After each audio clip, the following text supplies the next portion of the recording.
All right, first question. Hold on. Oh, what? Wow, we were live. Yeah. No. Are we started up? Yeah, are we starting now? But we're not just going to start by saying first question. This is Dan Lanning. This is a Big Ten champion of the Oregon Ducks. You're right. You're right. I need to show my respect. Let's give the man a round of applause. Give him a little bit of love. Yeah, that's on me. Pretty ready to go, man. Yeah, he was. Hey, first question. Yeah, but this is a good first question. Go ahead. How much credit would you say Bussin With The Boys deserves for showing up this season, watching you beat Ohio State, and you guys kind of went on to go undefeated and run the table? Yeah, that very well may have been the spark that we needed to, capitalize on this season that we've had. But no, to be honest, you guys deserve just about as much credit as I deserve. Zero, no fair. Oh shit! How many plays did y'all make for us this season? How many plays did I make? You're right, zero. Our players deserve that credit, man. They've worked their tails off, but we certainly enjoy having you guys around. You're always welcome here. That's for sure. During that celebration, it was absolutely beautiful. We lock eyes. You and Will see each other. Then you see me. This is the first time we're seeing each other. There's a big grab-ass hug. Hey, we did it. The fucking boys, you're screaming. And then I go in for another hug. You think it's over. I go in for a second effort. I get excited. Were you thrown off on my second tactic by coming in for that big hug? A lot of that moment is a blur for me right now. Good. But yeah, that probably wasn't something I was ready for. So, I appreciate you keeping me on my toes. Got to, man. Have to. Your first year in the Big Ten and you guys went undefeated. How are you feeling? How are the guys feeling your first year in the conference? I'm sure you're going to have some great head coach speak answering this question, but there's got to be a little bit of that evil grin that you guys come into the Big Ten conference, go undefeated, win the conference championship. How's the message been with the boys? Yeah, I told the team yesterday, as coaches, it's so hard not to think about next, like what's next. And we had a team meeting, and I said, guys, let's just take a second to recognize what we accomplished. Because I know immediately after the game, that's exactly where my mind was, okay, what's next? Well, you don't even take an opportunity to really appreciate it. And that's the reality of it. You just don't. You're thinking about, okay, who are we playing next? Where are we going to be at? How do we prepare for it? What's our calendar look like? So we took some time yesterday just to, reflect on what we've been able to accomplish. And, you guys have all been a part of it, places where you might win a game, but it doesn't even feel like you won. And I always told myself, like, when we coach, I want to make sure when we walk off the field with a W, you make sure that you have joy in your heart for what you just accomplished. And that's how I feel about this season. Like, we accomplished some special things, but we certainly feel like there's still some more food on the table. That is beautiful. You talk about accomplishing a lot, especially in the Big Ten. You had the opportunity to play the defending national champions at their home in Ann Arbor, Michigan. And in the fourth quarter, you decided to take a nice timeout to watch the fans of Michigan leave the stadium and then proceed to score after that. Are you happy that they're not letting a 5-loss Michigan team into the playoff because of how much they actually beat Ohio State by more than you guys did? Would you be nervous about seeing the Michigan Wolverines right now? Yeah, absolutely. Absolutely. So, you'd be proud, Taylor, after our game the other night, there's a ton of Oregon fans there celebrating. And there's this one guy, I have no idea who he is. He goes, Coach Lanning, let me tell you something. Go blue. Hell We're coming yeah. for you. So, hey, the Michigan fans are strong. Obviously a storied program. Really excited we get the opportunity to play teams like that in the Big Ten. So they make this conference special for sure. What a politically correct answer. Yeah, he's such a pro. I want to know the psychotic speech that you had before the Penn State game. You see the clips coming out. You're bashing Washington Husky helmets at halftime. What was, I know you got that little apex predators in the Big Ten. What was the speech? Are we able to get a little inside look at what you said to the fellas? And it'll be, how we do our recaps. So that'll be popping out probably today or tomorrow, I assume, from our media team. But we talked a little bit about being keystone species before we ever came into this conference. And kind of what a keystone species is it's a species that gets introduced into the environment and completely changes the environment. And this was kind of the keystone. This was the last piece of us getting, put into the Big Ten and what the season, played out to become. And it's really a storyline that we've kind of had all season. So you talk about the Wolves getting introduced to Yellowstone and how that affected the population. We felt the same way about us being introduced in the Big Ten, and there were some things that we had to accomplish to go do that. Juice me the fuck up, dude. That shit is that. Yeah. They said the Wolves getting introduced to Yellowstone. He did. He hit the Keystone thing too before the Ohio State game. And you're Yeah. like, God damn, he really is a wordsmith. Yeah. Talk about the leadership of Tez Johnson. So obviously him. What we're laughing about? No, I'm just thinking Tez. Tez makes me. Tez brings joy to my heart. Oh yeah. Tez So brings joy to my heart. in the fourth quarter of the Big Ten championship game, both of you guys are quoted as saying he came up to you and saying he needs your best 15 minutes. What's it like when a player of that caliber comes up to you and talks to you like that? Yeah, my first reaction was like, "Hey man, shit, I need your fit. I'm not playing. I need your Yeah. But I love the fact that Tez's focus in that moment. Our focus as a team in that moment, we needed it. We needed every second of everybody's best effort in that fourth quarter because obviously you're playing a good Penn State team. But Tez brings it every day, man. He's got a juice and enthusiasm that's really rare. The night before the game, he's texting me about, Coach, can I go to the stadium early so I can see how the lights are? And he went over with our equipment manager. He calls me on the way back. He goes, the lights aren't going to be a problem. I feel good about it. He was right because he went off for like 181 yards. So the lights were not a problem for Tez, but just his focus, how much just being on the field. He's one of these guys that really love football. It's not about everything else that exists right now in college football for Tez. It's about, going out there and playing catch like you're out in the schoolyard or out in the park, man. He just loves playing ball, which I love coaching guys like that. In that fourth quarter, when it was getting a little bit closer, was the statistic of James Franklin versus top 5 teams in the back of your head, knowing that was probably going to work out for you no matter what? It was not. It was not. You guys are trying to get me, dude. You're doing a great job too. You're with the boys, man. You're one of the boys. Yeah, you're bobbing and weaving right now. Bobbing and weaving. Do you look at how you guys are positioned at all in the bracket? Obviously, you guys got a job to do. You're focused on the next thing. You got so many other things going on, but the college football world's kind of on fire right now.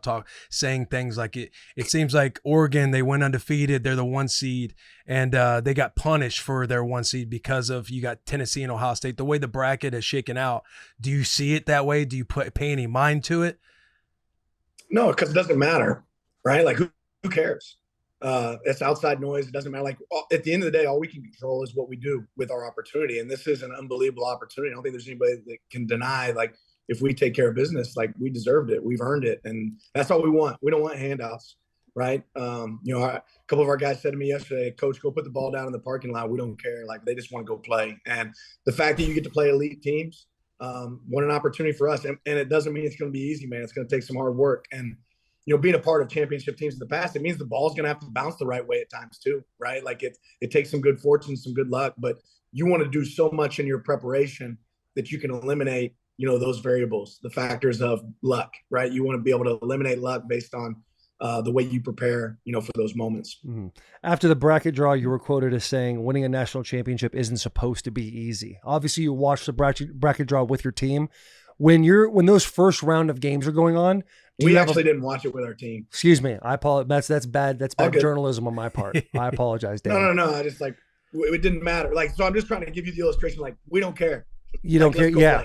Play. When that first round of games are going on, are you going to watch it with the team? Are you going to watch it by yourself? Are you going to watch it at all, or just wait for the film to come out? What's your plan on that?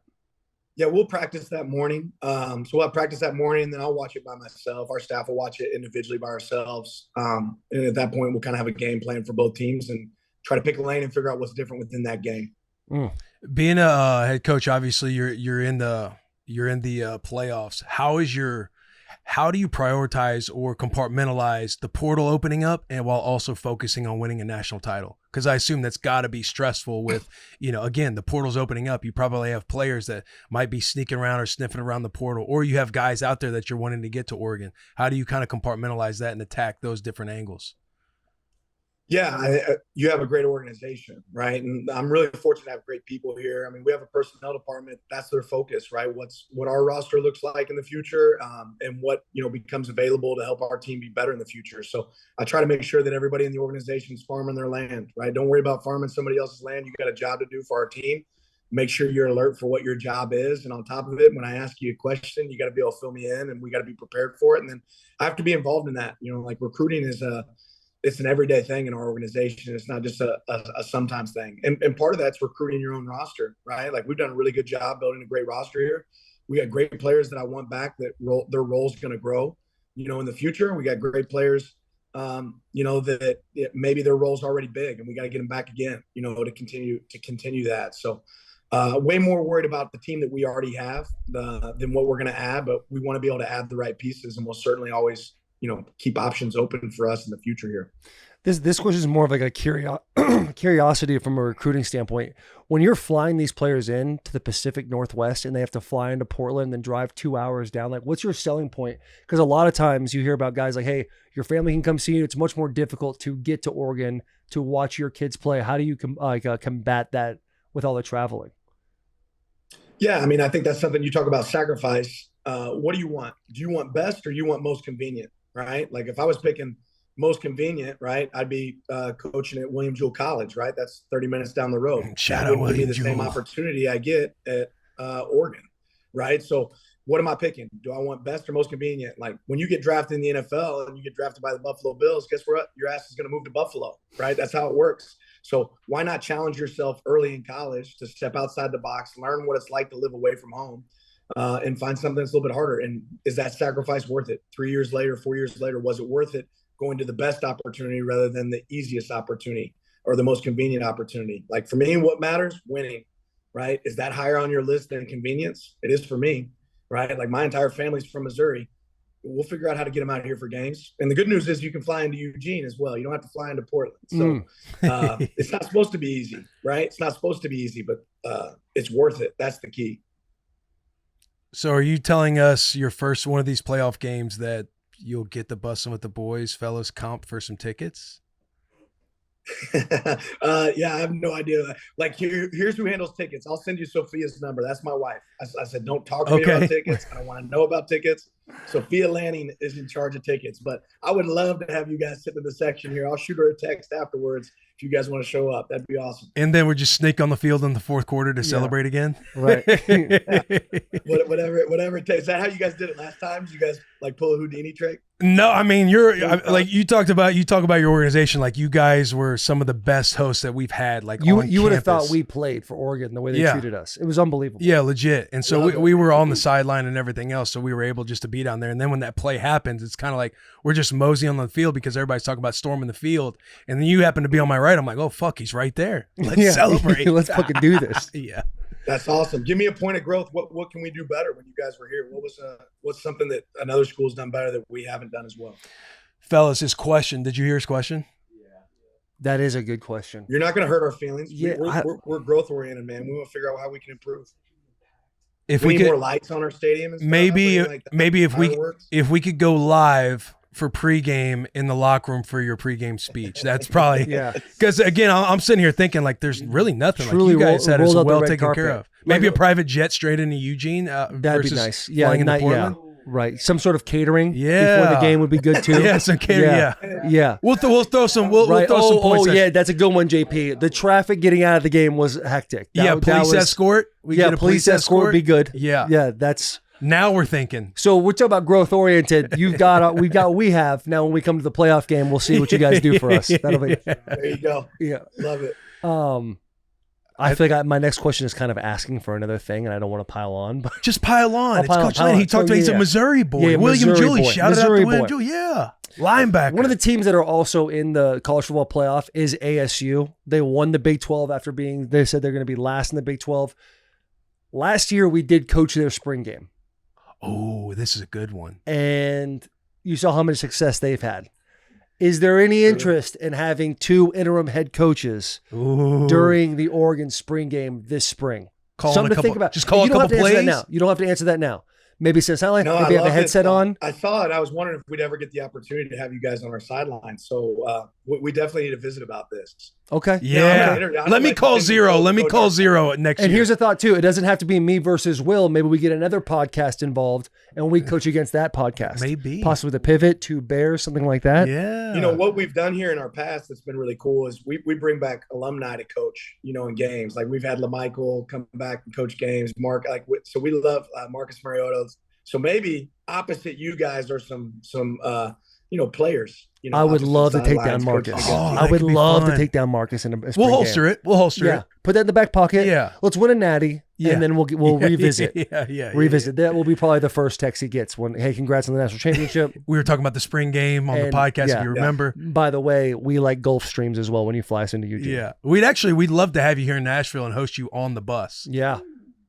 I'd love to get on the bus at some point. Yeah. We'll see if we can ever make that happen. Yeah. We'll dial that in. Coach, good luck, man. We appreciate you for joining the show. Seriously, it's been fucking awesome. It's been awesome watching you guys this year.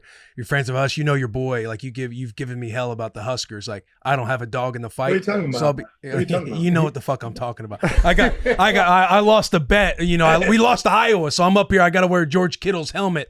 I've had to wear George Kittle's helmet on the episode. Like, I don't have a dog in the fight, but I am rooting for you guys and nothing but success. I hope you guys go fucking win the whole thing, bro. I ditto for Will. Everything Will just said, I'm the same way. Go Ducks. Yeah. Let's have a hell of a couple of games, but let's finish it up strong. Is the stash coming back, Taylor? It looks like it's starting to come back. Yeah, we got like that like 12-year-old dust just coming up on the upper lip. I'm looking at a couple of guys in the back there that have a phenomenal facial hair. If they were in the position I was, they'd already have their mustache back. So it's coming slowly but surely. I appreciate you checking on me in these hard times.